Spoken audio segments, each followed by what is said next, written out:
ప్రార్థన చేసుకుని రాత్రికాలపు కుటుంబ ప్రార్థన మనం ప్రారంభించుకుందాం. మరి యొక్క సమయంలో యెషయా గ్రంథము 51వ అధ్యాయాన్ని నేడు మరి బైబిల్ పఠనంగా లేఖన భాగాలను చదువుకుంటూ మరి దేవుడు మరి మనల్ని ప్రేమించిన ఆయన పరలోకపు ప్రేమకు మరి కృతజ్ఞతలు తెలుపుకుంటూ మరి చక్కటి పరిచర్య చేయడానికి దేవుడు మరి మనకు అందించిన ఆయన యొక్క సహాయాన్ని బట్టి ఆయన ప్రేమను బట్టి దేవుని కృతజ్ఞతలు తెలుపుకుంటూ మరి ప్రార్థన చేసుకుని రాత్రికాలపు కుటుంబ ప్రార్థన మనం ప్రారంభించుకుందాం. మోషేబాబు ప్రార్థనతో నేటి కుటుంబ ప్రార్థన మనం ప్రారంభించుకుందాం. ప్రార్థన. మహాగణుడు మహోన్నతుడు మా ప్రియ పరలోకపు తండ్రి, మీ ఘనమైన మంత్రమైన శాస్త్రమైన నామనికే వేలాది వందనాలు స్తుతులు స్తోత్రాలు తండ్రి. ఈ రాత్రికాల సమయంలో తండ్రి వేగురమైన తండ్రి మీ సన్నిధి కాంతులు మా మీద ప్రకాశింపజేసినందుకు వేలాది వందనాలు స్తుతులు స్తోత్రాలు తండ్రి. ఈ రాత్రికాల సమయంలో తండ్రి ఇదిగోండి తండ్రి మా స్థానిక సంఘాన్ని జ్ఞాపకం చేసుకున్న తండ్రి ఓదూరు వయసున స్థానిక సంఘాలను కాపాడండి తండ్రి. ఇదిగోండి తండ్రి ఈ రాత్రికాల సమయంలో తండ్రి ఈ పరిచర్య తండ్రి మొదలు పెడుతుండగా ఆది నుంచి అంతవరకు మీ దృష్టికి ఆదిగా నుంచి అంతవరకు మీ దృష్టికి కమలుగానే నీతిగానే జరిగేలా చూడండి తండ్రి. ఇదిగోండి తండ్రి ఓదులు పరిచయం చేస్తున్న తండ్రి మీ బిడ్డలు సాయంత్రం కాచి కాకుండా వాక్యం బోధిస్తున్న బియ్యలు రాజు మీ సాయంత్రం కాచి కాకుండా తండ్రి. ఇదిగోండి తండ్రి వయసులో కూడా తండ్రి పరిచయం చేస్తున్న మీ బిడ్డలు సాయంత్రం కాచి కాకుండా తండ్రి చిన్ని ప్రజలతో పర్వణ సైన్యం పెట్టుకుంటూ ఈ ప్రార్థన శ్రీకృష్ణాలు పెడుతున్న పరతండి. జై తల్లి ప్రార్థన ప్రార్థన ఉన్నతమైన నామానికి వేలతో చూచుకున్నది ఈ రాత్రి కాల సమయంలో వేగరమైతే మీ నాకు బాగా చదువుకుని పాడిస్తుంది ఎంత ఉన్నది రాత్రి కాల సమయంలో ఈశ్వరంగా ఉంటుంది 51వ అధ్యాయం చదువుతుండగా ఆ సందర్భాలు వదిలికి నేర్చుకునేలా చేయండి. మేము వాక్యం చదువుతుండగా మా మనతో శిలా చేయండి. రాత్రికాల సమయంలో మేము వాక్యం చదువుతుండగా సందర్భాలు వదిలికి నేర్చుకునేలా చేయండి. ఈ రాత్రికాల సమయంలో మీరు ప్రేమించిన స్థానిక సంగతించి భూసం బీరాధించండి కుటుంబాన్ని కూడా దీవించండి. ఈ చిన్న పడంతో పొరపాటు క్షమించమని ప్రార్థన యేసుక్రీస్తునామములో అడుగుతున్న ప్రార్థన చేసుకుందాం. మహాపరిశుద్ధుడును ప్రేమ కలిగిన కృప కలిగిన పరలోకమందున్న మా కన్న తండ్రి మీకు వందనాలు ప్రభువా. ఈ యొక్క సమయంలో తండ్రి యెషయా గ్రంథము 51వ అధ్యాయాన్ని నేడు బైబిల్ పఠనంగా లేఖన భాగాలని చదవడానికి నేర్చుకోవడానికి మేము సిద్ధపడుతున్నాం తండ్రి. మీ యొక్క ఆత్మను మాకు సహాయంగా దయచేయండి. ప్రార్థించిన ఇరువురు బిడ్డలను జ్ఞాపం చేసుకుంటున్నాం తండ్రి. అలాగే ప్రభావ మరి యొక్క రాత్రికాల సమయంలో మీరు మమ్మల్ని ప్రేమించి ఇచ్చినటువంటి స్థానిక సంఘాలు ఓదూరు వైఎస్ఆర్ నగర సంఘాలను బట్టి నాయన పరిచర్య జరిగినటువంటి విధానాలను బట్టి నాయన మీకు వందనాలు తండ్రి. మరి యొక్క సమయంలో దేవ గత వారం అంతా నీ పిల్లలమైనటువంటి మమ్మల్ని అందరినీ మీరు కాపాడినందుకు కృతజ్ఞతలు తండ్రి. మరొక వారాన్ని మరొక పునరుత్థానపు దినాన్ని మీరు మాకు సిద్ధం చేసినందుకే కృతజ్ఞతలు తెలుపుకుంటూ దేవ మరి యొక్క సమయంలో నీ పిల్లల్ని నీ బిడ్డల్ని ఈ వారం అంతా మీరు కాచి కాపాడినందులో కృతజ్ఞతలు తెలుపుకుంటూ అలాగే తండ్రి మరి యొక్క సమయంలో సంఘాన్ని సంఘ బిడ్డలను మీ దయగల చేతులకు అప్పగించుకునిచున్నాం ప్రభా. ఎవరెవరు ఎలాంటి అవసరతలు మీ సన్నిధానంలో మొరపెట్టుకున్న ప్రభా నాయన సమాధానాల కోసం ఎదురు చూస్తున్నారో వారందరికీ నాయన మీ సమాధానాలు అనుగ్రహించి తండ్రి మీ శాంతులను వారికి ప్రసాదించమని వేడుకుంటున్నాం తండ్రి. దేవ యొక్క సమయంలో మరి దైవ సేవకుల కుటుంబాలను పెద్దల కుటుంబాలను పరిచారకుల కుటుంబాలను దీవించి ఆశీర్వదించి రేపు ఆనందాలతో సంతోషాలతో ప్రభా మీ దేవాలయంలోనికి మేము ప్రవేశించి తండ్రి మిమ్మల్ని ఆత్మతో నాయన సత్యంతో ఆరాధించుకుని ప్రభా మీరు నాయన మా ద్వారాగా మహిమ పొందుటకు మీ సహాయమును సహకారాలను నీ పిల్లలమైనటువంటి మా అందరికీ అనుగ్రహించమని వేడుకుంటూ తండ్రి రాత్రికాల సమయంలో జరగబోతున్న యొక్క పరిచర్య తండ్రి మీకు మహిమకరంగా మాకు దీవెనకరంగా ఆశీర్వాదకరంగా మీరు జరిగించమని నడిపించమని మా రక్షకుడైన యేసుక్రీస్తు వారి నామంలో ఈ ప్రార్థన మీకు సమర్పిస్తున్నాము తండ్రి. రైట్, మంచిది నాయన. మరి యొక్క సమయంలో యెషయా గ్రంథము 51వ అధ్యాయాన్ని మరి బైబిల్ పఠనంగా చదువుకుందాం. నిన్నటి కాల సమయంలో 50వ అధ్యాయాన్ని చదువుకున్నాం కదా, నేడు 51వ అధ్యాయాన్ని చదువుకుందాం. నీతిని అనుసరించుచు యెహోవాను వెదుకుచుండు వారలారా నా మాట ఆలకించుడి. మీరు ఏ బండ నుండి చెక్కబడితిరో దానిని ఆలోచించుడి. మీరు ఏ గుంటలో నుండి త్రవ్వబడితిరో దానిని ఆలోచించుడి. మీ తండ్రి అయిన యాకోబు మీ తండ్రి అయిన యాకోబు సంగతి ఆలోచించుడి. మీ తండ్రి అయిన యాకోబు సంగతిని ఆలోచించుడి. మిమ్మును కనిన సారాను ఆలోచించుడి. మిమ్మల్ని కనిన సారాను ఆలోచించుడి. అతడు ఒంటరయ్యి ఉండగా అతడు వంతడై ఉండగా నేను అతని పిలిచితిని. నేను అతన్ని పిలిచితిని. అతనిని ఆశీర్వదించి అతని ఆశీర్వదించి అతన్ని ఎక్కువ మంది అగినట్లు చేసి తిని. అతను ఎక్కువ మంది ఉన్నట్టు చేసితిని.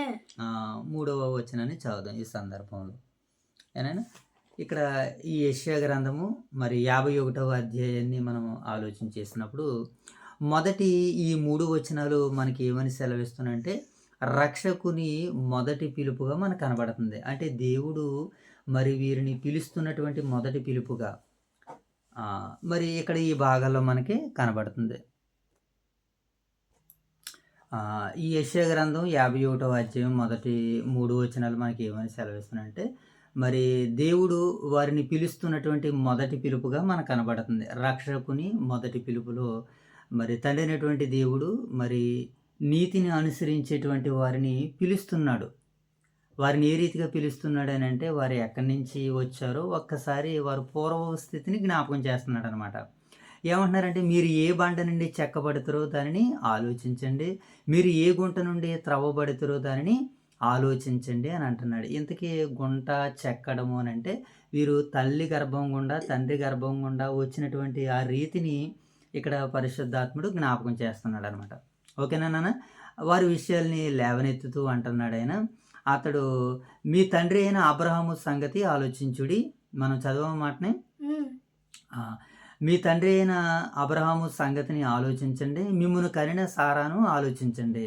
అతడు ఒంటరయ్యి ఉండగా నేను అతన్ని పిలిచి తిని అతన్ని ఆశీర్వదించి అతన్ని ఎక్కువ మంది అగినట్లు నేను చేసి తిని అని అంటున్నాడు. అంటే వీళ్ళందరూ కూడా ఎక్కడి నుంచి వచ్చారన్నమాట? అబ్రహాము గారి దగ్గర నుంచి, అలాగే సారమ్మ గారి దగ్గర నుంచి వాళ్ళు చెక్కబడ్డారు, గుంట నుండి తీయబడ్డారని మరి పరిశుద్ధాత్ముడు ఈ భాగాల్లో మనకు సెలవిస్తున్నాడు. ఇప్పుడు 3వ వచనం చదువుదాం. అంటే మొదటి ఈ 3 వచనాలు మనకి ఏం సెలవిస్తానంటే మరి దేవుడు వారిని పిలుస్తున్నటువంటి మొదటి పిలుపుగా మనకు కనబడుతుంది. ఇప్పుడు 2వ పిలుపును మనం చూద్దాం. ఇప్పుడు 2వ పిలుపుగా 4వ వచనం చదువుకుందాం. ఓకేనా? 3వ వచనం చదువుదాం. యెహోవా సీయోనును ఆదరించుచున్నాడు, దాని పాడైన స్థలములనన్నిటినీ ఆదరించి దాని అరణ్య స్థలములను ఏదేను వలె చేయుచున్నాడు. దాని ఎడారి భూములు యెహోవా తోట వలెనే అగునట్లు చేయుచున్నాడు. ఆనంద సంతోషములను కృతజ్ఞతా స్తుతియు సంగీత గానమును దానిలో వినబడును. నా ప్రజలారా నా మాట ఆలకించుడి. ఇక్కడ ఈ 3వ భాగం, ఈ 3వ వచనం వరకు మరి రక్షకుని మొదటి పిలుపుని మనం మాట్లాడుకుంటున్నాం కదా. దాంట్లో ఈ 3వ వచనం చూద్దాం. యెహోవా సీయోనుని ఏం చేస్తున్నాడంటే ఆదరిస్తున్నాడు. సీయోను అనగానే యెరూషలేము దేవాలయానికి సూచనగా దానికి 2వ అలా చూడకూడదు తల్లేమో. కాన్సన్ట్రేషన్ చక్కగా పెట్టి అలా చూడాలి. అలా తిప్పినట్టుగా మాట్లాడకూడదు. చక్కగా శ్రద్ధగా వాక్యాన్ని వింటున్నట్లుగా ఉండాలి. ఓకేనా? అలా తిప్పకూడదు. శ్రద్ధగా ముఖంతో చక్కగా చూసినట్లుగా ఉండాలి. ఇక్కడ దేవుడు బైబిల్ గ్రంథంలో అనేక రకాలుగా తన మాటల ద్వారాగా మాట్లాడుతూ సీయోను అనగానే కన్యక అనగానే మనకి యెరూషలేము దేవాలయంగా ఇక్కడ కనబడుతుంది అనమాట. యెహోవా సీయోన్ని ఏం చేస్తున్నాడు? ఆదరిస్తున్నాడు. దాని పాడైన స్థలాలన్నిటినీ కూడా ఆదరిస్తున్నాడట. దాని అరణ్య స్థలములను ఏదేను వలె చేయుచున్నాడు. ఎందుకంటే బబులోను రాజు వచ్చేసి మరి యెరూషలేము దేవాలయంతటిని పాడు చేసేసాడు కదా. ఆ పాడు చేసేసినటువంటి దానిని దేవుడు మరలా ఏం చేశాడట? దానిని ఏదేను అరణ్య స్థలమును ఏదేను వలె చేయుచున్నాడు. దాని ఎడారి భూములు యెహోవా తోట వలె అగునట్లు చేయుచున్నాడట. దాని ఎడారి తోటలను ఎలాగా ఏదేను తోట వలె చేయుచున్నాడు. అలాగే ఏం చేశాడంటే పడగొట్టబడినటువంటి ఆ ప్రాకారాలని, ఆ దేవాలయాన్ని మరలా దేవుడు తిరిగి కట్టించాడు. కారణం ఏంటి? ఇన్ని రకాలుగా ఎందుకు జరుగుతుందనంటే ఆయన చిత్తము. మనిషిని నిలబెట్టాలన్నా, మనిషిని పడగొట్టాలన్నా, అది దేవాలయమా దేవుని మందిరమా ఏదైనా సరే దేవుడు ఎలా చేస్తే అలా చేశాడు అని మనం నమ్మాలి, అది విశ్వసించాలి. దాని వెనకాల ఆయన చిత్తం ఏదైతే ఉన్నదో మనము తెలుసుకోవడానికి ప్రయత్నాలు చేయాలి. ఓకేనా నాన్న? మనుషులు మనస్తత్వాల గురించి మనం తెలుసుకోవడానికి సిద్ధపడుతూ ఉంటాం. అలా కాదు, దేవుని యొక్క ఆలోచనలు, ఉద్దేశాలు మనం తెలుసుకోవడానికి సిద్ధపడాలి. దాని ఎడారి భూములు యెహోవా తోట వలె అగునట్లు చేయుచున్నాడు. ఆనంద సంతోషములను, కృతజ్ఞతాస్తుతియు, సంగీత గానమును దానిలో వినబడును. దాంట్లో ఏం చేస్తాయట? సంగీతాలు, కృతజ్ఞతాస్తుతి. రెండోసారి ఎలా జైతల్లి మోషేబాబు, రెండోసారి మోషేబాబు యెరూషలేము దేవాలయాన్ని కట్టినటువంటి తర్వాత వారు చాలా ఆనందధ్వని చేస్తారనమాట. వారు చాలా చక్కగా దేవునికి కృతజ్ఞతలు చెల్లిస్తారు. ఎజ్రా గారు, జెరుబ్బబేలు వీళ్ళందరి నాయకత్వంలో రెండోసారి పడగొట్టబడినటువంటి ఆ దేవాలయాన్ని తిరిగి కట్టే విధానంలో వారు ఆనంద గీతాలు పాడి అక్కడ రాయి వేసి దాని ప్రాకారాల్లో మరలా కట్టి మందిరాన్ని పునర్నిర్మాణిస్తారు. వాళ్ళు మరలా తిరిగి కడతారు. మునుపటి మందిరం కంటే ఈ మందిరము ఎలాగున్నదని దేవుని స్తుతించినట్లుగా మనకి ఎజ్రా గ్రంథము, నెహెమ్యా గ్రంథాలు మనకి సెలవిస్తూ ఉంటుంటాయి. ఓకేనా? రైట్. ఇప్పుడు 4వ వచనం చదువు. ఇది మొదటిగా రక్షకుని మొదటి పిలుపులో మరి ఈ పాడైపోయిన వాటిని అన్నిటినీ దేవుడు ఏ రీతిగా కడుతున్నాడో, ఇలా కట్టడానికి వాళ్ళందరూ ఎక్కడి నుంచి వచ్చారో వారు పూర్వీకులైనటువంటి మరి అబ్రహాము గారిని, ఏమండి, సారమ్మ గారిని జ్ఞాపకం చేస్తున్నాడు. అతడు ఒంటరిగా బయలుదేరాడు. అతన్ని ఎక్కువ మంది బిడ్డలు అయ్యేటట్టుగా నేను ఆయన్ని చేశాను అని వాక్యం మనకి ఇక్కడ సెలవిస్తుంది. ఇక తర్వాత వచనాన్ని మనం చదువుదాం. ఇప్పుడు 4వ వచనం నుంచి 6వ వచనం వరకు మరి యోధా ప్రజలని రెండవసారి దేవుడు పిలుస్తున్నట్లే కనబడుతుంది. నా ప్రజలారా నా మాట వినండి అని రెండోసారి పిలుపుని అందుకుంటున్నాడు. రెండోసారి వారిని పిలుస్తున్నట్లుగా మనకు కనబడుతుంది. ఇప్పుడు 4వ వచనం చదువుదాం. నా ప్రజలారా నా మాట ఆలకించండి. నా మాట ఆలకించండి. నా మాట ఆలకించండి అంటే దేవుడు ఏం చేస్తున్నాడు? వారిని పిలుస్తున్నాడు అనమాట. ఆ పిలుపు ద్వారా ఆయన నా మాట వినండి అన్నాడు. ఎందుకు ఏ మాటలు వినమంటున్నాడు? మహాతండ్రి యొక్క మహాసంకల్పాన్ని నేర్చుకుందాం. జనులారా నాకు చెవియొగ్గి వినుడి, ఉపదేశము నా యొద్ద నుండి బయలుదేరును, జనములకు వెలుగు కలుగునట్లు నా విధిని నియమింతును, నేను ఏర్పరచు నా నీతి సమీపముగానున్నది, నేను కలగజేయు రక్షణ బయలుదేరుచున్నది, నా బాహువులు జనములకు తీర్పు తీర్చును, ద్వీపవాసులు నా తట్టు చూసి నిరీక్షణ గలవారు అగుదురు, వారు నా బాహువును ఆశ్రయింతురు. ఆకాశం వైపు కన్నులెత్తుడి, క్రింద భూమిని చూడుడి, అంతరిక్షము పొగవలే అంతరార్థమగును, భూమి వస్త్రం వలె పాతగిలిపోవును, అందరి నివాసులు అటువలే చనిపోవుదురు, నా రక్షణ నిత్యమును ఉండును, నా నీతి కొట్టివేయబడదు. ఇక్కడ మరి కన్న తండ్రి అయినటువంటి దేవుడు మరలా యోధా వారిని రెండవసారి తన యొక్క పిలుపు ద్వారాగా వారిని పిలుస్తున్నాడు అనమాట. వారిని పిలుస్తూ భవిష్యత్తులో ఆయన చేయబోతున్నటువంటి విషయాలన్నిటినీ చెబుతున్నాడు అనమాట. ఏమని చెబుతున్నాడు? 4వ వచనం నుంచి నా ప్రజలారా రండి, నా మాట వినండి అని అంటూ దేవుడు అంటున్నాడు. ఉపదేశం నా యొద్ద నుండి బయలుదేరుచున్నది. ఇప్పుడు కూడా అంటున్నాడు దేవుడు. ఇప్పుడు ఆత్మీయంగా ఈ మాటలు మనం అర్థం చేసుకోవడానికి ప్రయత్నం చేయగలిగినట్లయితే నా ఉపదేశము రేపటికి మరి ఆరాధనలో దైవ సేవకుల ద్వారాగా దేవుడు తన ఉపదేశం చేయకూడదు. ఇంకా వస్తే దాన్ని మింగేయాలమ్మా, బయటకు ప్రజెంట్ చేయకూడదు. మనం బయటికి ఏం ప్రజెంట్ చేయాలనంటే చక్కగా దేవుని మాటలను వింటూ ఏదైతే డాడీ చెప్తున్నారో దాన్ని ప్రజెంట్ చేయడానికి నేర్చుకోవాలమ్మా. బలహీనతలన్నీ కూడా ఏం చేయాలంటే అరికట్టుకోవాలి. సో ఇప్పుడు దేవుడు ఏమని చెబుతున్నాడంటే ఉపదేశాన్ని నా యొద్ద నుండి బయలుదేరుతుంది అన్నాడు. రేపు యావత్తు మన క్రైస్తవులందరూ కూడా క్రీస్తుని జ్ఞాపకం చేసుకుంటారు, ఆయన మరణ సమాధి పునరుత్థాన దినాలని. అలా సంఘాల్లో వస్తున్నటువంటి విశ్వాసులకి వారిని చైతన్యవంతులుగా దేవుల్లో నిలబెట్టడానికి రేపు సేవకులందరూ కూడా ఏం చేస్తారో తెలుసా? ఉపదేశము ఆయన యొద్ద నుండి బయలుదేరుతుంది. ఆయన మాటలు రేపు సంఘాల్లో అందరూ కూడా వినాలి, సేవకులు మాటలు వినాలి, దేవునికి లోబడాలి, విధేయులుగా ఉండాలని వాక్యం సెలవిస్తుంది. ఇక్కడ కూడా దేవుడు అంటున్నాడు ఉపదేశము నా యొద్ద నుండి బయలుదేరును, జనములకు వెలుగు కలిగినట్లు నా విధిని నియమింతును. జనాలకి వెలుగు కలిగినట్లు నా విధిని.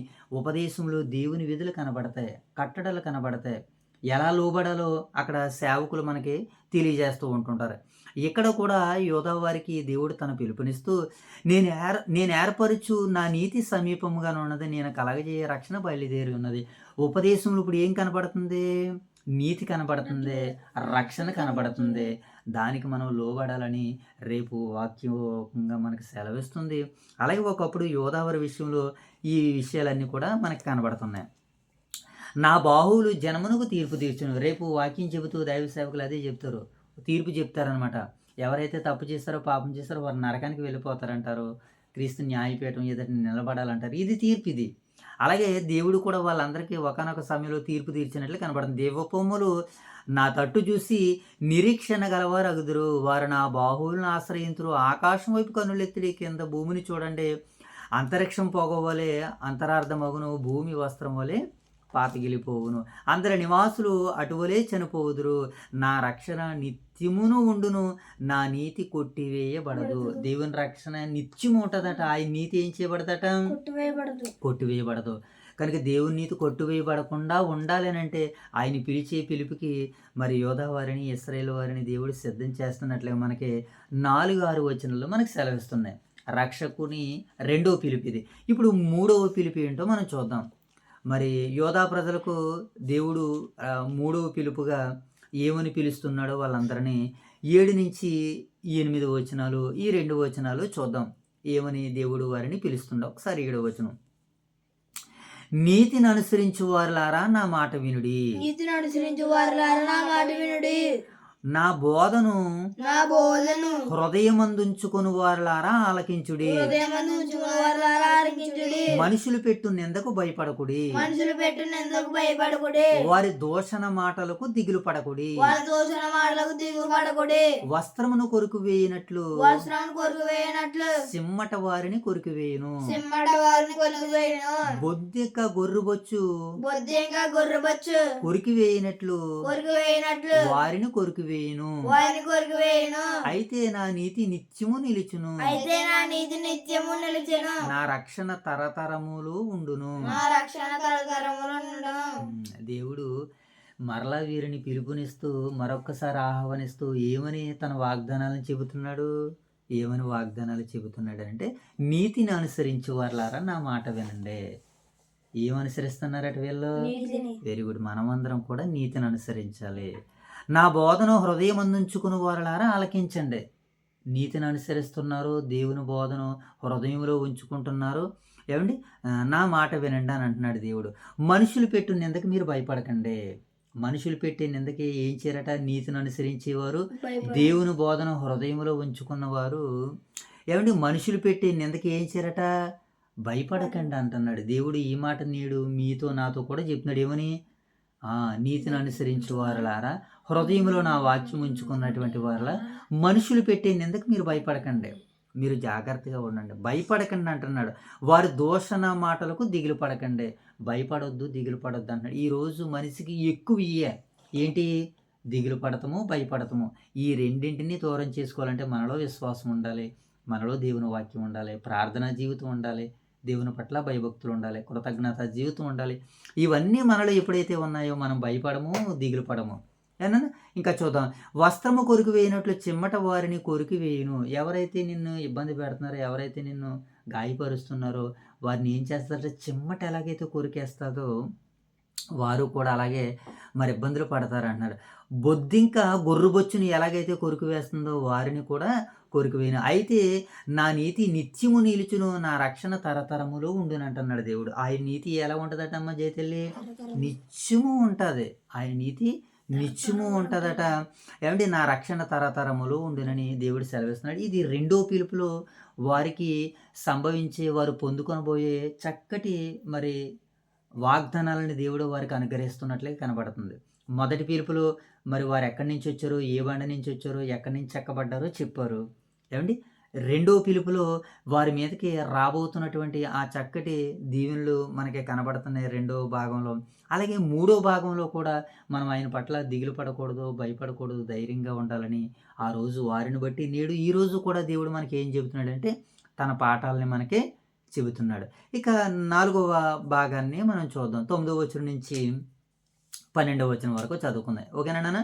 యెహోవా బాహువు యెహోవా బాహువు లెమ్ము లెమ్ము లెమ్ము లెమ్ము బలము తొడుగుకొమ్ము బలము తొడుగుకొమ్ము పూర్వకాలములలోను పూర్వకాలములలోను పురాతన తరములలోను పురాతన కాలములలోను లేచినట్లు లెమ్ము లేచినట్లు లెమ్ము రాహాబును తుత్తినీలుగా రాహాబును తుత్తినీయులుగా నరికించువాడు నీవే కదా నరికించువాడు నీవే కదా మకరమును పొడిచిన వాడువు నీవే కదా మకరము పొడిచినవాడు నీవే కదా అగాధ జలముల గల సముద్రమును నాగాల జలముల కన్నా సముద్రములను ఇంకుపోజేసిన వాడువు నీవే కదా ఇంకు పూజేసిన వాడు నీవే కదా విమోచింపబడిన వారు దాటిపోవునట్లు విమోచింపబడిన వారు దాటిపోనట్లు సముద్ర అగాధ స్థలమును సముద్ర గాధ జలములను త్రోవగా చేసిన వాడువు నీవే కదా త్రోవగా చేసిన వాడు నీవే కదా యెహోవా విమోచించిన వారు యెహోవా విమోచించిన వారు సంగీతనాదముతో సంగీత నాదములతో సియోనుకు తిరిగి వచ్చెదరు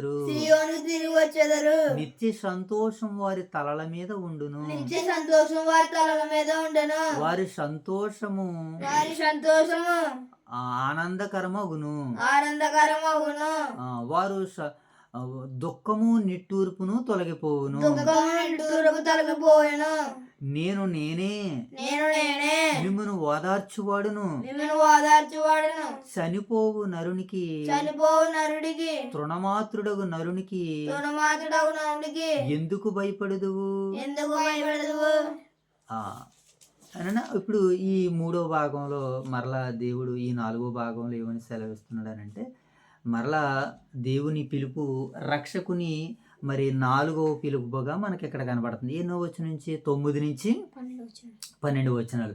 ఆయన ఏమని పిలుస్తున్నారు అని అంటే యెహోవా లెమ్ము లెమ్ము బడము తొడుగుకుని రమ్ము పురాతన కాలంలోను పురాతన తరములలోను లేచి రమ్ము అని అంటూ దేవుడు అంటున్నాడని ఆయన యెహోవా విమోచించిన వారు సంగీత నాదముతో సియోనుకు తిరిగి వచ్చెదరు. అంటే బబులోను చెర నుంచి మరలా తిరిగి వచ్చే వారిని గురించి ఇక్కడ ఈ సందర్భాలు కనబడుతున్నాయి అన్నమాట. యెహోవా దేవుడు పిలుస్తున్నాడు. 4వ పిలుపుగా యోధావారిని రక్షకుని 4వ పిలుపులో యెహోవా విమోచించినటువంటి వారు ఎక్కడి నుంచి ఎక్కడికి వస్తారో యోదయ దేశం నుంచి క్షమించండి బబులోని దేశం నుంచి యోదయ దేశానికి వస్తారు. అంతకుముందు యోదయ దేశం నుంచి యెరూషలేముకు వెళ్ళారు. యోదయ దేశాన్ని విడిచిపెట్టకుండా బబులోను దేశానికి వెళ్ళని వారు కొంతమంది ఉన్నారు. వారు బలహీనులైపోయారు. బబులోని దేశానికి వెళ్ళినటువంటి వారు మరలా తిరిగి ఎక్కడికే యోదయ దేశానికి రానటువంటి వారు కూడా ఉండిపోయారు. ఎందుకంటే బబులోని దేశంలో కూడా కొంతమంది అలాగే ఉండిపోయారు. ఇలా దేవుడు ఇక్కడ నుంచి దేవుడు బబులోనికి వెళ్ళమన్నాడు యెరూషలేములో నుంచి. అలా వెళ్ళలేనటువంటి వారు కొంతమంది కనపడుతున్నారు. సరే, ఇప్పుడు బబులోనికి వెళ్ళినటువంటి తర్వాత కూడా యోదయ దేశానికి రాలేనటువంటి వారు కూడా ఉన్నారు. వారు కొంతమంది మనకి కనపడతారు. అయితే ఇక్కడ దేవుని చిత్తం ఏంటి అంటే దేవుడు ఎవరినైతే విమోచించారో వారు మాత్రమే రక్షింపబడుతూ ఉంటారు. ఇది 100% వాస్తవం అనమాట. ఎప్పుడు మీరు జ్ఞాపకం పెట్టుకోండి. దేవుడు విమోచించకపోతే ఏ ఒక్కరు కూడా రక్షింపబడలేరు. కనుక ఇక్కడ మనకి ఏమని సెలవిస్తుందంటే వాక్యం యెహోవా విమోచించిన వారు సంగీతనాదముతో సియోనుకు తిరిగి వచ్చెదరు. నిత్య సంతోషం వారి తలల మీద ఉండును. ఎవరి తలల మీద ఉంటుంది నిత్య సంతోషము? దేవుడు ఎవరినైతే విమోచించాడో వారి తలల మీద నిత్య సంతోషం ఉంటుంది. ఇంకా మరమాట వారు సంతోష ఆనందము గలవారు అగుదురు. నిత్య సంతోషం ఉంటుంది, సంతోష ఆనందం గలవారు అగుతారట. అలా అవ్వాలి అని అంటే దేవుడు విమోచించినటువంటి వారు మాత్రమే అలాగవుతారని వాక్యం మనకి సెలవిస్తుంది. ఇది 4వ భాగం. ఇక వారికి ఏముండదట? దుఃఖము కానీ నిట్టూర్పు కానీ ఏది ఉండదట. ఎవరో దేవుడు విమోచించినటువంటి వారు. నేనే మిమ్మల్ని ఓదార్చేటువంటి వాడిని. విమోచించినటువంటి వారిని దేవుడు ఏం చేస్తాడు తెలుసు మోసేబాబు? ఓదారుస్తూ ఉంటుంటాడు. నేనే మిమ్మల్ని ఓదార్చువాడును. చనిపోవు నరుడు తృణమాత్రుడికి నరుడు ఏమి చేయగలడు కనుక నువ్వు భయపడొద్దు అని దేవుని యొక్క వాగ్దానం మనకి సెలవిస్తుంది. ఇక మరి 13 నుంచి 16 వచనాలు మనం చూడగలిగినప్పుడు మరి దేవుని వాగ్దానం మనకు అక్కడ కనబడుతుంది. 4 పిలుపులు, రక్షకుని పిలుపు మనకు కనబడుతుంది. ఇక్కడ 5వ భాగంలో మనకి ఏం కనబడుతుంది అని అంటే విమోచకుని వాగ్దానం మనకి ఇక్కడ కనబడుతుంది. చూద్దాం ఒకసారి 13 నుంచి మరి 14 వచనాలు మనం చదువుదాం. 13 నుంచి 16 వచనాలు చదువుదాం. 13 వచనం బాధపడువాడు పడువాడు నాశనము చేయుటకు సిద్ధపడినప్పుడు నాశనం చేయడానికి సిద్ధపడినప్పుడు వాని క్రోధమును బట్టి వారి క్రోధమును బట్టి నిత్యము భయపడుచు నిత్యం భయపడుచు ఆకాశములను వ్యాపింపజేసి ఆకాశమును వ్యాపింపజేసి భూమికి పునాదులను వేసిన యెహోవాను భూమికి పునాదులు వేసిన యెహోవాను నీ సృష్టికర్త అయిన యెహోవాను మరిచుదువా నీ సృష్టికర్తని యెహోవాను మరచదువా బాధ పెట్టువాని క్రోధము బాధ పెట్టు వాని క్రోధము ఏమాయను ఏమాయను కృంగిచుండిన వాడు కృంగిచున్నవాడు త్వరగా విడుదల పొందును త్వరగా విడుదల పొందను అతడు గోతులోనికి పోడు అతడు గోతులోకి పోడు చనిపోడు చనిపోడు అతనికి ఆహారము తప్పదు అతనికి ఆహారం తప్పదు నేను నీ దేవుడైన యెహోవాను నేను నీ దేవుడని యెహోవాను సముద్రం యొక్క కెరటములు సముద్రం యొక్క కేటాలు ఘోషించినట్లు పోషించినట్లు దానిని రేపువాడును నేనే దాని రేపు వాడును నేనే సైన్యములకు అధిపతి యెహోవా సైన్యములకు అధిపతి యెహోవా అని ఆయనకు పేరు అని ఆయనకు పేరు నేను ఆకాశములను స్థాపించినట్లు నేను ఆకాశమును స్థాపించినట్లు భూమికి పునాదులు వేయినట్లును భూమికి పునాదులు వేయనట్లు నా జనము నీవే అని సియోనుతో చెప్పునట్లును నా జనము నీవని సీయోతో చెప్పినట్లును నీ నోట నా మాటలు ఉంచి నీ నోట నా మాటను ఉంచి నా చేతి నీడలో నిన్ను నా చేతి నీడలో నిన్ను పెట్టియున్నాను పెట్టి ఉన్నాను కప్పియున్నాను కప్పి ఉన్నాను సో రైట్ నానే ఈ 13 నుంచి ఈ 16 వచనాలు మనకి ఏమని సెలవిస్తున్నాయి అని అంటే విమోచన వాగ్దానం ఇక్కడ మనకి ఏంటి ఇంతకీ దేవుడు ఇచ్చినటువంటి ఆ విమోచన వాగ్దానం ఏంటి అని అంటే మనకి 13 నుంచి 16 వచనాల్లో మరి విమోచన వాగ్దానం మనకు కనబడుతుంది. చూద్దాం విమోచన వాగ్దానం ఏంటి అని అంటే బాధ పెట్టువాడు నాశనము చేయుటకు సిద్ధపడినప్పుడు వాని క్రోధమును బట్టి నిత్యము భయపడుచు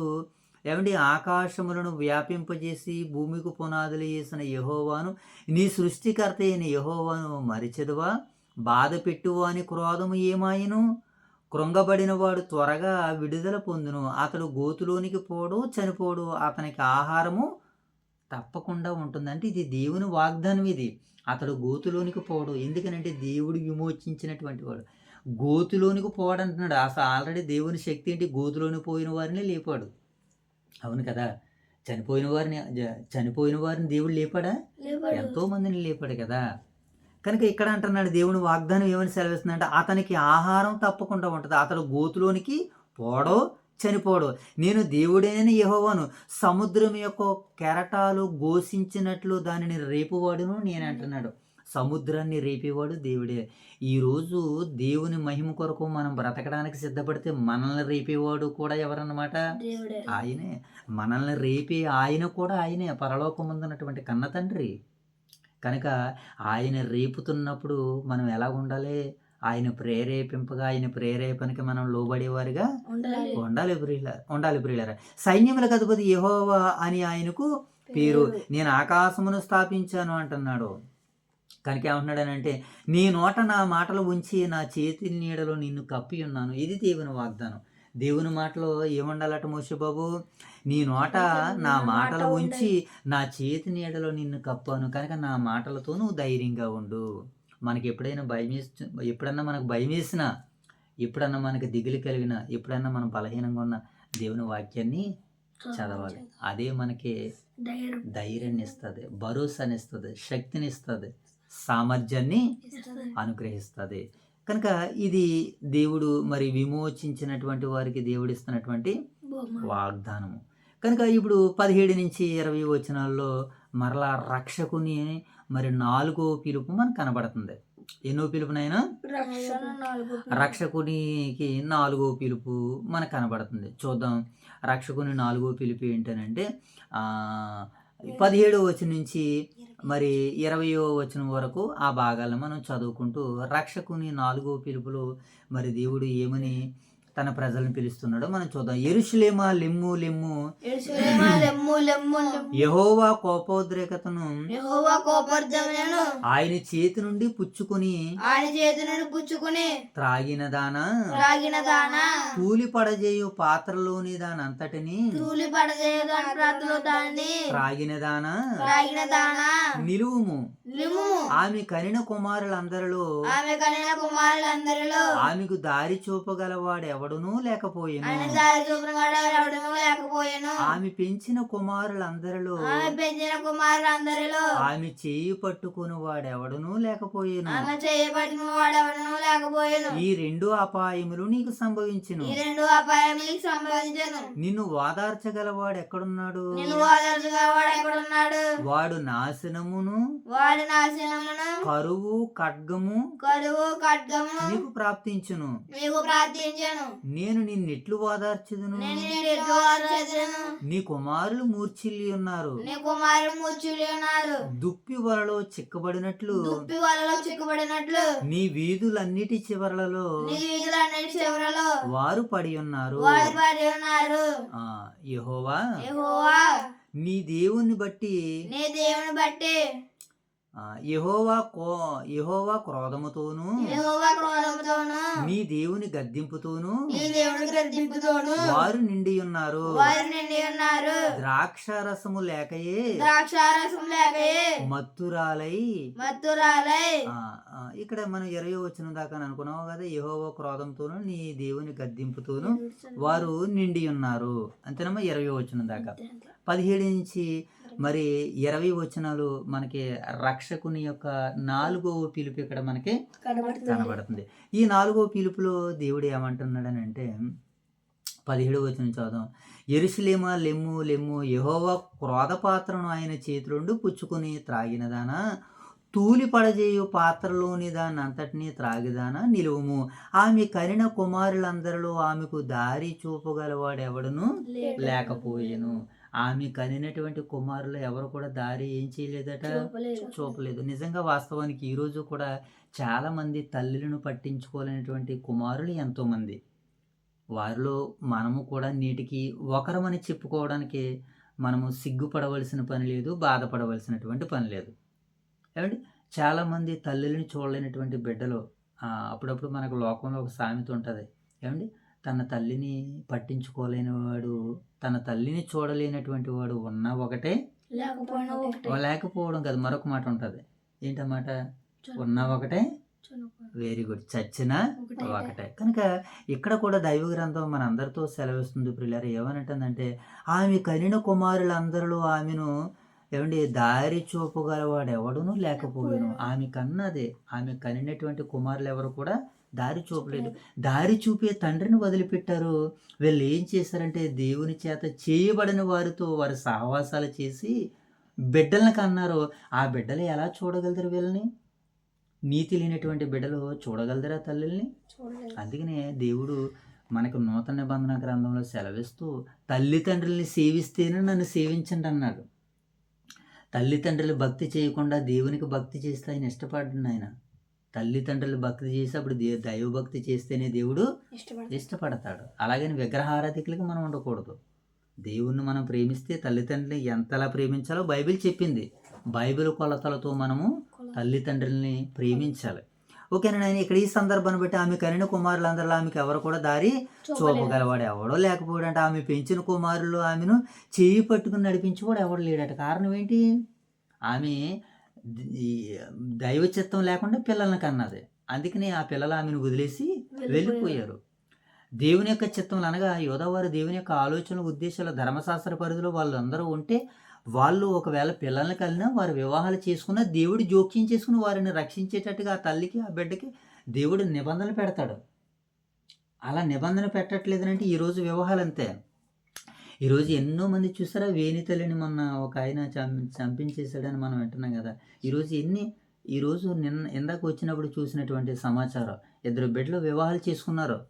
ఏమైనా ట్విన్స్ కవల పిల్లలు, వాళ్ళు నదిలోకి దూకేస్తారనే సమాచారం వచ్చింది. రీసెంట్గా మొన్నే వివాహం చేసుకున్నారంటే ఈనాడే మరి దారిలోకి దూకేస్తారంటే వారి లోపాలు ఏం బయటపడుతున్నాయి, వారి ఇబ్బందులు ఏం బయటపడుతున్నాయి మనకు తెలియదు కదా. కనుక మనం ఎలా ఉండాలని అంటే ఇదిగో జాగ్రత్తగా ఉండాలి. నిన్ను కన్నటువంటి నీ పిల్లలు ఆమె పెంచిన కుమారులలో ఆమెను చేయి పట్టుకుని నడిపించడం ఒకడూ లేడట. అంటే అలా పెంచిందా తల్లి, లేదా అలా బ్రతికాడా కుమారుడు? అందుకనే తల్లి ఎలా బిడ్డను పెంచాలో మనకి బైబిల్ స్పష్టంగా సెలవిస్తుంది. ఈరోజు పిల్లలు ఎలా పెరగాలో తల్లులు ఎలా పెంచాలో, తల్లిదండ్రుల బాధ్యత ఏంటో, పిల్లల పట్ల దేవుని సంకల్పం ఏంటో ఇవంతా బైబిల్ బోధిస్తుంది మనకి.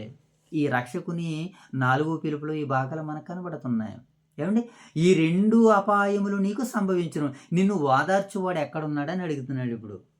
నువ్వు ఏ దైవాన్నైతే, ఏ శక్తినైతే నువ్వు నమ్ముకొని ఆశ్రయించి వెళ్ళావో వాళ్ళు ఏరి నిన్నెవడో ఓదార్స్తున్నాడు? నీ కుమారుడు ఓదార్చలేదు. నువ్వు నమ్మిన నమ్మకం నిన్ను ఓదార్చలేదు. నిన్ను ఓదార్చేవాడు దిక్కుమొక్కు ఎవడనంటే మరలా నేనంటున్నాడు దేవుడు. ఏనన్నా ఆ భాగం చదువుదాం చూడండి. ఏమండి? నిన్ను ఓదార్చేవాడు ఎక్కడున్నాడో పాడు, నాశనము, కరువు, ఖడ్గము నీకు ప్రాప్తించును. ఏమేం ప్రాప్తించినాయి అంటే దేవుని విడిచిపెట్టిన ఈమెకి, అంటే ఒక స్త్రీతో మాట్లాడుతున్నాడు. ఏమండి? దేవుని విడిచిపెట్టి తిరిగే వారికి ఏమేమి వస్తాయట? పాడు, నాశనము, కరువు, ఖడ్గము నీకు ప్రాప్తించును. ఎన్ని వచనము? 19వ వచనం 2వ భాగం. నేను నిన్నెట్లు ఓదార్చగలను? నీ కుమారులు మూర్ఛిల్లి ఉన్నారు. మరలా చెబుతున్నాడు దేవుడు, నీకు పాడు, నాశనము, కరువు, ఖడ్గము నీకు ప్రాప్తించును. నేను నిన్ను ఎట్లు ఓదార్చగలను? ఒకవేళ మోసపోవేళ కాలుకి గొప్పు తగిలిందనుకో ఓదార్చొచ్చు, ఒక గొప్పే గనక.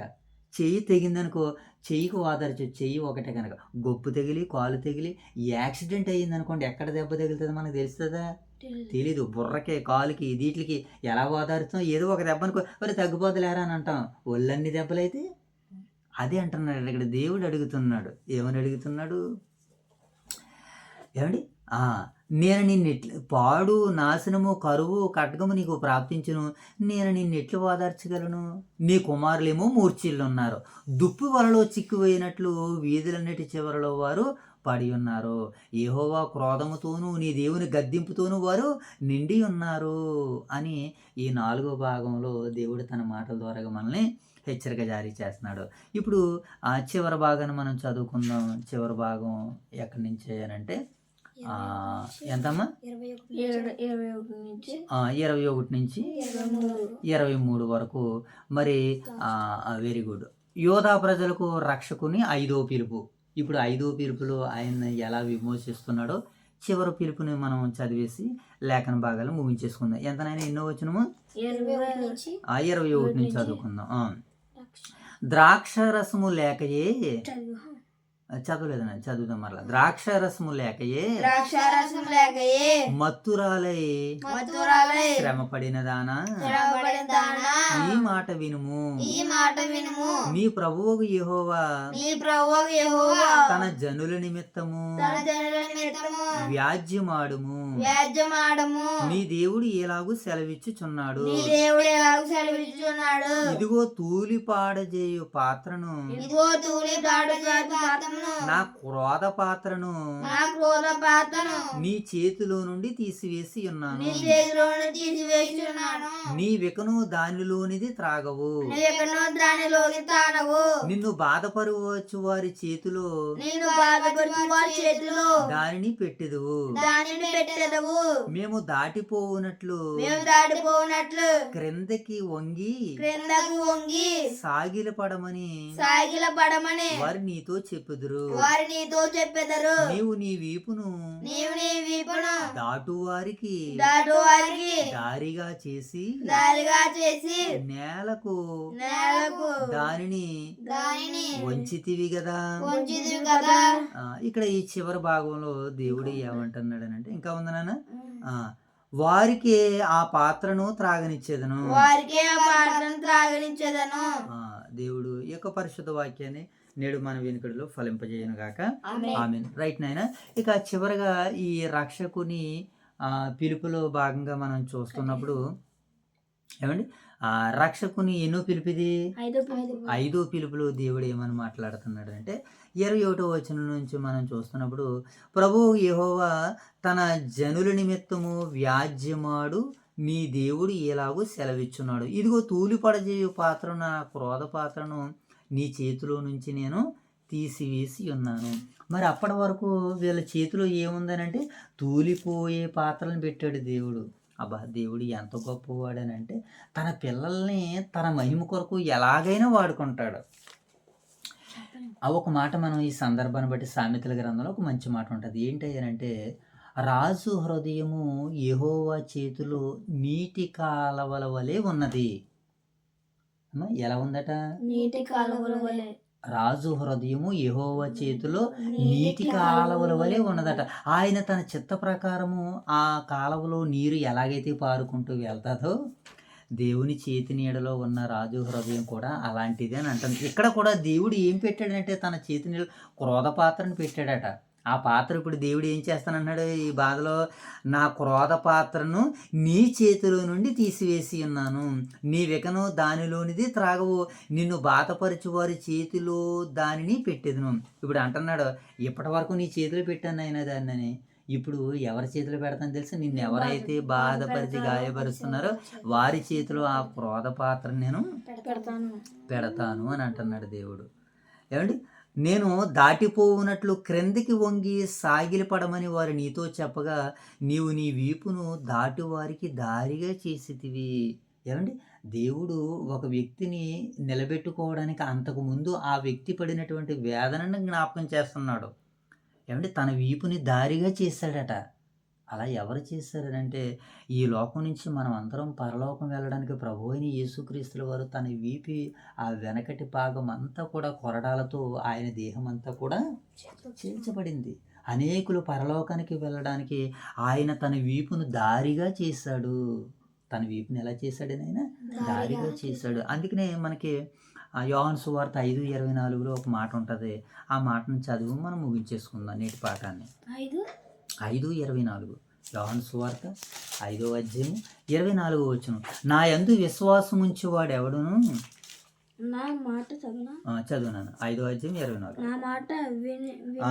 నా మాట విని నన్ను పంపిన వాని యందు విశ్వాసం ఉంచేవాడు నిత్య జీవము గలవాడు, వాడు తీర్పులోనికి రాక మరణములో నుండి జీవంలోనికి దాటి ఉన్నాడని మీతో నిశ్చయముగా చెప్పుచున్నాను. నా మాట విని నన్ను పంపిన వాని యందు, నా మాట వినాలి. నన్ను పంపిన ఆయన నా తండ్రి ఉన్నాడు. నా తండ్రి ఎలా ఉన్నాడయ్యానంటే చాలు, నేను నా తండ్రి ఎలా ఉన్నాడయ్యానంటే ఇదిగో ఆయన సంకల్పాన్ని నేను నెరవేర్చాను. ఏమంటున్నాడు ఆయన, తన వీపుని ఎదుటి వారికి దారిగా చేశాడట.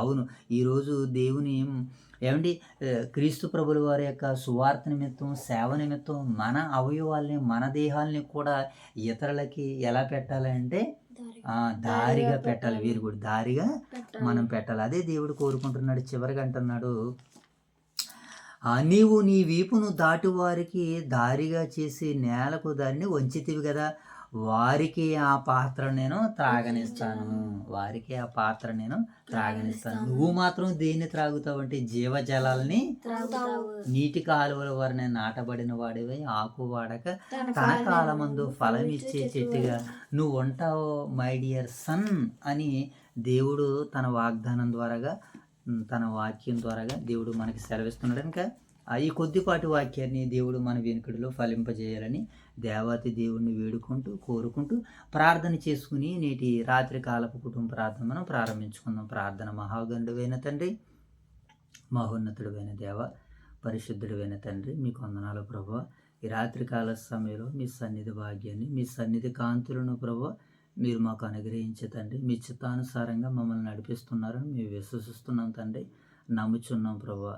మీదటికి ఈ సమయంలో తండ్రి మేము లోకంలో ఎలా ఉండుదుమో, ఎలా తిరుగుదుమో, ఎలా బ్రతుకుదుమో ప్రభా నాయన తండ్రి, మీకు అవిధేయులుగానే బ్రతుకుదుము తిరుగుదుము తండ్రి. అయితే నాయన మీరు మమ్మల్ని ప్రేమించి మీ చిత్తానుసారంగానైనా మీ మార్గాల్లో మమ్మల్ని నడిపిస్తారన్నారని మేము విశ్వసిస్తున్నాం తండ్రి.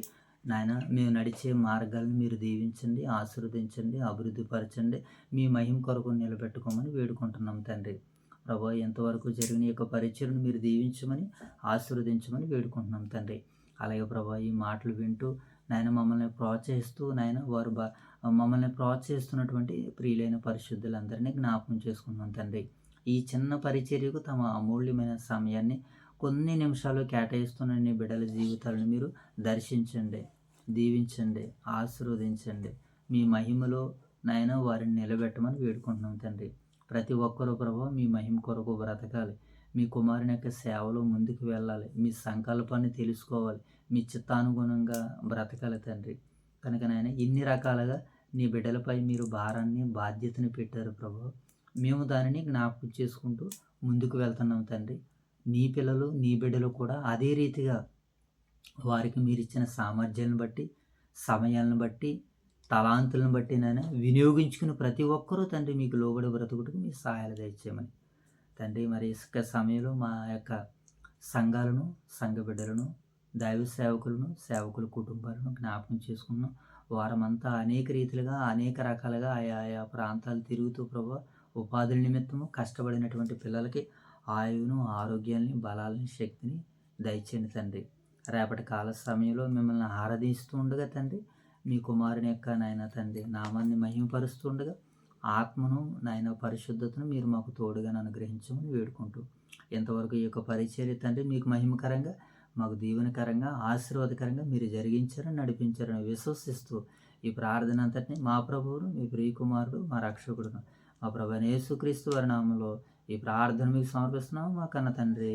ఆమేన్. తండ్రి అందరికి వందనాలైనా అందరికి ఒకసారి అందరికీ వందనాలు. Very good.